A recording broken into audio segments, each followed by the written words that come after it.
The story of this aircraft begins high above the clouds, where the sun glints off dark steel and the roar of radial engines echoes through the sky.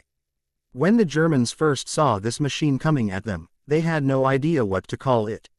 Its short, stocky body and wide shape didn't match anything in their intelligence reports. Some pilots joked it looked like a flying beer keg. Others called it a metal barrel with wings. But everyone understood one thing very quickly. Whatever this American aircraft was, it was deadly, relentless, and unstoppable. And over the course of the war, it would go on to destroy tens of thousands of enemy vehicles, positions, and supply hubs. Today, we dive deep into the history, power, and reputation of the plane the Germans nicknamed the Flying Barrel, an aircraft whose strike capability reshaped the battlefield and accelerated the collapse of the German war machine. The design philosophy behind this aircraft was simple: build something strong enough to withstand intense ground fire, powerful enough to carry heavy loads, and tough enough to keep flying even when it was damaged. Engineers didn't want elegance, they wanted brute force and reliability. The final result was a machine that didn't just fly, it punished anything on the ground unlucky enough to be beneath it. Photographs from the era show formations of this aircraft cruising above cloud layers, their propellers blurring into rings of motion while sunlight reflects off their thick metal skins. They look like flying anvils, and in many ways, they behaved like flying hammers. The Flying Barrel earned its name during intense missions over Europe, where German soldiers would watch it charge through the sky with an unmistakable shape. It didn't glide gracefully like a fighter.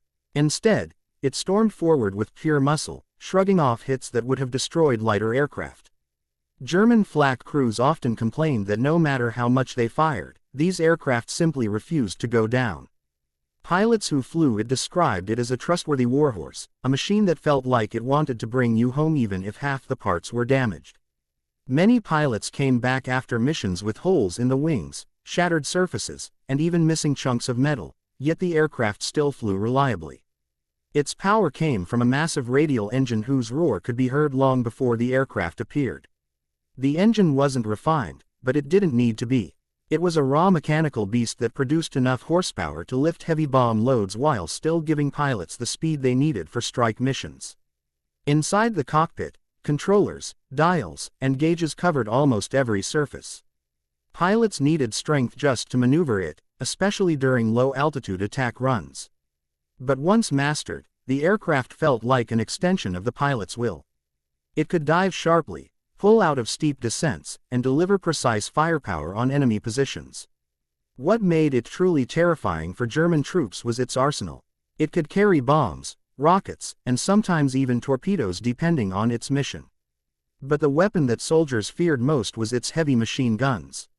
When the aircraft lined up an attack run, those guns unleashed a devastating stream of fire that tore through trucks, trains, tanks, and anything else in its path. The sound of those guns was unforgettable, a deep mechanical buzzing that echoed across fields and forests.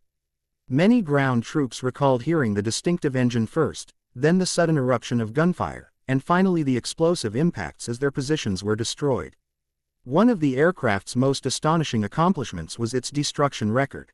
Over just a matter of months, it was credited with wiping out tens of thousands of enemy targets. These included armored vehicles, artillery positions, ammunition depots, supply convoys, and fortified structures.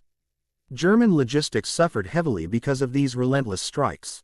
Trains were blown off tracks, fuel depots erupted in massive fireballs, and artillery brigades found themselves unable to reposition quickly enough to avoid air attacks. Every time German commanders tried to reorganize or retreat, these aircraft were overhead, pounding the roads and rail lines and leaving nothing but smoking ruins behind. Its ability to survive punishment was legendary. Many pilots recounted moments where they could feel flak exploding beneath them, peppering the fuselage with shrapnel. Oil lines were punctured, engines sputtered, and controls stiffened under damage, yet the aircraft continued to fly. On some missions, pilots returned to base with more than 100 bullet holes scattered across the wings and fuselage. Mechanics sometimes stared in disbelief when they examined the damage, unable to understand how the aircraft remained in the air. But pilots understood. This was a machine built like a tank, engineered with rugged simplicity that kept it functioning even when half destroyed. Flying it in formation was another remarkable sight. Dozens of these dark, heavy aircraft would slice through the sky in tight groups, each one maintaining position while they climbed above towering cloud layers. When sunlight reflected off their polished metal bodies, they almost looked like moving fortresses. Their formations gave them strength, allowing them to cover one another while approaching heavily defended zones. German fighters attempted to attack them, but the aircraft's ruggedness and firepower often turned these attempts into dangerous gambles. Some enemy pilots reportedly avoided engaging them directly unless absolutely necessary. Pilots who flew the Flying Barrel developed a deep sense of respect for the aircraft.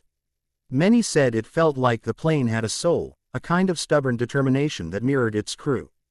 At high altitude, they could see the Earth's curvature beneath them while the clouds stretched endlessly below. At low altitude, the aircraft became a predator, weaving between hills, rivers, and forests as it hunted enemy supply lines. Pilots often flew missions from sunrise to evening, returning home exhausted but alive because their aircraft carried them through every danger. The Germans eventually learned to fear the sound of the aircraft almost as much as its weapons. Its approach signaled imminent destruction. Troops would scatter, run for cover, or abandon their equipment entirely when they heard the deep growl of its engine approaching. Reports from the front often described convoys halting attempts to escape once these aircraft were spotted in the distance. The psychological impact was enormous. It demoralized infantry, disrupted command structures, and forced German units into slower, more cautious movements, which made them even easier targets. What truly set this aircraft apart, though, was its role in shaping the outcome of the war. Air superiority alone doesn't win a conflict. You need the ability to destroy enemy infrastructure, cripple supply lines, and prevent reinforcements from reaching the front. This aircraft did all of that and more. It wasn't glamorous, but it was brutally effective. Its contributions helped carve open pathways for Allied ground forces, allowing them to advance rapidly across Europe. Armored divisions moved faster and safer because enemy positions ahead of them were already shredded by air strikes. Infantry units found weakened resistance because the aircraft had already disrupted communications and destroyed artillery. Every successful ground push was built on the foundation laid by this relentless attack aircraft.